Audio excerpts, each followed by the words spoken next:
রাজ্যে অভাবনীয় জয়, নন্দীগ্রাম ভবানীপুরের জয়, কি বলবেন? মানুষের জয় হয়েছে, মোদিজির গ্যারেন্টির জয় হয়েছে। দায়িত্ব বাড়লো, কাজ করতে হবে। প্রাক্তন মুখ্যমন্ত্রী এখনো তিনি বলছেন পদত্যাগ করবেন। আমি তো বলবো না।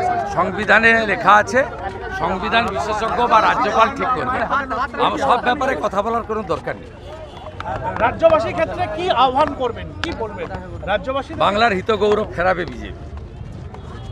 বাংলা সাংস্কৃতিক রাজধানী, আধ্যাত্মিকবাদের রাজধানী। বাংলার ছেলে মেয়েরা বাইরের রাজ্যে চলে গেছে। হাতে কাজ, পেটে ভাত, মাথায় ছাদ, বিজেপির অঙ্গীকার। সংকল্পপত্র পূরণ করব, সীমান্ত সুরক্ষিত করব, নারীদের সুরক্ষিত করব। মহিলারা দরকার হলে যখন খুশি বেরাবেন, রাত্রে বেরোনো যাবে না। আগের মুখ্যমন্ত্রীর মতো কথা আগামীর বিজেপির মুখ্যমন্ত্রী বা বিজেপি দল বলবে না। ইয়াং জেনারেশন দাদা কর্মসংস্থান চায়, শিল্প চায়, সেক্ষেত্রে একসঙ্গে সরকারি কাজ, একসঙ্গে বেসরকারি বিনিয়োগ, একসঙ্গে চুক্তিভিত্তিক আংশিক যারা কাজ করেন তাদের ভবিষ্যৎ বা অর্থনৈতিক নিরাপত্তা, সাথে সাথে যতক্ষণ না কর্মসংস্থান সম্পূর্ণ হচ্ছে তাদেরকে উপযুক্ত বেকার ভাতা।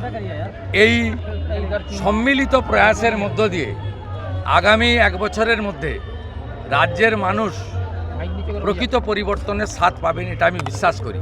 মোদিজির গ্যারেন্টি, অমিত শাহজির ঘোষিত সংকল্পপত্র অক্ষরে অক্ষরে সময়বদ্ধভাবে পূরণ করাই বিজেপির আগামী দিনের লক্ষ্য। দাদা আপনি আয়ুষ্মান ভারত যোজনা বলছিলেন চালু হবে, সব চিন্তা করবেন না, বিজেপি সরকার দায়িত্ব নিলে সব হবে।